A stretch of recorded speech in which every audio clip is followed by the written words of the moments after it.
आज हम इस वीडियो के माध्यम से ऋषि मुनि और महर्षियों का मूल्यांकन करेंगे तथा कथित जो ऋषि मुनि महर्षि के बारे में सालों से जो कहते आ रहे हैं, क्या वो सच है? जो तारीफ किया गया है, क्या उन्हीं के पात्र हैं? क्या वो स्वाभिमानी, स्वावलंबी, अनुकरणीय या पूजनीय हैं? क्या उनके उपदेशों से चरित्र निर्माण होते हैं? तमाम विषयों पर चर्चा करेंगे, विश्लेषण करेंगे। आपसे अपील है कि वीडियो में अंत तक जरूर बने रहिएगा। तो चलिए वीडियो को शुरू करते हैं। के.बी. अम्बेडकराइट यूट्यूब चैनल में आप सभी का स्वागत है। जय भीम। कहा जाता है कि भारत ऋषि मुनियों की पवित्र भूमि है। हम ऋषि मुनियों की संतानें हैं।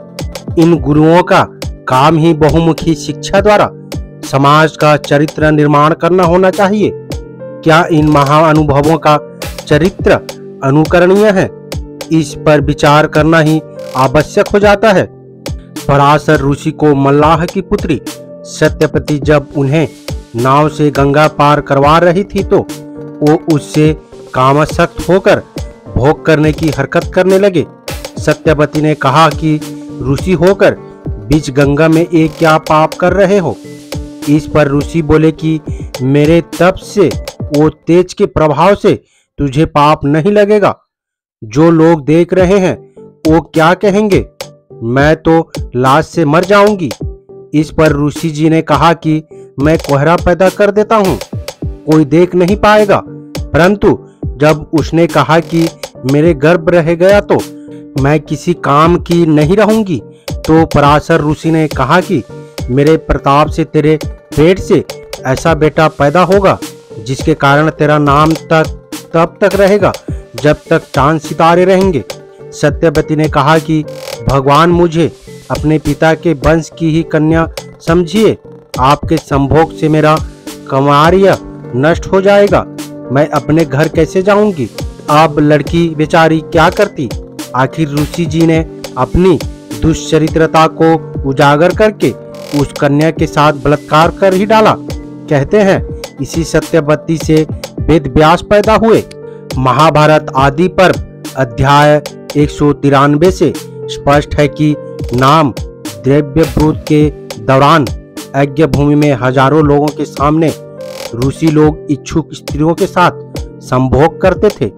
श्रीमद् भागवत स्कंद 9 अध्याय 20 में लिखा है कि बृहस्पति गुरु ने काम के वशीभूत होकर अपने ही सगे भाई के गर्भवती पत्नी ममता के साथ मना करने पर भी मैथुन रत होकर श्राप के साथ वीर्य त्याग दिया।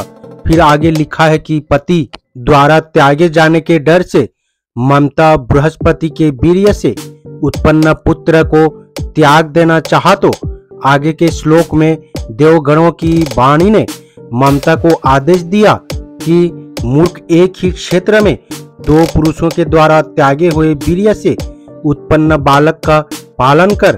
कहते हैं कि यही बालक ऋषि भारद्वाज कहलाया। उद्दालक ऋषि के आश्रम में कुछ ब्राह्मणों ने घुसकर उनकी पत्नी को हाथ पकड़कर ले जाना चाहा तो उनके पुत्र श्वेतकेतु क्रोधित हो गए। उन्होंने इस हरकत को विरोध किया तो ऋषि जी बोले, हे पुत्र, ये हमारे सनातन धर्म की रीति है कि कोई भी पुरुष किसी भी स्त्री को पकड़कर बलात्कार कर सकता है। सभी स्त्रियों के साथ गाय जैसा बर्ताव किया जाता है। तब वहां आए ब्राह्मण उद्दालक ऋषि की पत्नी को पकड़कर बाहर ले गए और सामूहिक बलात्कार किया। यह कथा महाभारत की है। महाभारत में आया है कि महर्षि भारद्वाज जब गंगा स्नान करने गए थे, वहां घृताची नामक अप्सरा से अलौकिक रूप से सौंदर्य को देखकर उनका मन डिंग गया। नदी के तट पर नहाते समय उसका वस्त्र खिसक गया। उसे नग्न अवस्था में देखकर ऋषि जी कामोत्तेजित हो गए। इससे उनका वीर्यपात हो गया, जिसे उन्होंने पत्ते के दोने में रख दिया। इसी दोनों से कपटी द्रोणाचार्य हुए। अध्यात्म रामायण के अनुसार विभांडक ऋषि किसी झील में स्नान कर रहे थे। वहां उन्होंने जब उर्वशी नामक अप्सरा को देखा तो वो ऐसा कामातुर हो गए कि उनका वीर्य झील के पानी में स्खलित हो गया। उसे एक हिरण पी लिया और गर्भवती हो गई। उसी हिरणी से सिंह वाले सिंही ऋषि पैदा हुए। उन्हीं श्रृंगी ऋषि को वैश्याओं के जाल में फंसाकर पुत्रेष्टि यज्ञ के लिए अयोध्या लाया गया था, जिससे राजा दशरथ को संताने का सुख प्राप्त हुआ था। आपस्थम्भ ऋषि इतने लंपट थे कि वो नंगे होकर हाथों में लिंग पकड़कर गलियों में घूमते हुए दरवाजों पर चिल्लाते थे, और सुनो ऋषि आपस्थम्भ आया है, किसी को जरूरत हो तो नियोग करा लो। और गुरु गोलवलकर ने इस कुटुत्य की भूरी भूरी प्रशंसा की है। क्या ये ब्राह्मणवादी चारित्रिक पतन की चरम सीमा नहीं है? अब आप खुद ही समझ सकते हैं। भारत में ऋषि मुनि महर्षियों के बारे में गप हाँका गया है, उनका बहुत ही तारीफ किया गया है। क्या उनके चरित्र से हमारे आम जनता के लोगों में क्या चरित्र निर्माण करेंगे या चरित्र निर्माण हो पाएगा? मेरी किसी भी जाति धर्म के लोगों को भावनाएं आहत पहुंचाने की कोई इरादा नहीं है। जो पुराण में लिखा गया है, जो किताब में लिखा गया है, उन्हें ही मैं बता रहा हूं। उम्मीद करता हूं वीडियो को समझ गए होंगे।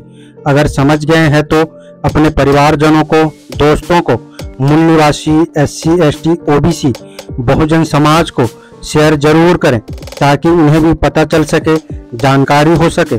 मेरा आप सभी बहुजन समाज, मूल निवासी अम्बेडकरवादियों से अपील है, हम अपने समाज को जागरूक करने के लिए बहुत मेहनत करते हैं और अम्बेडकर विचारधारा वाले वीडियो को लाते रहते हैं।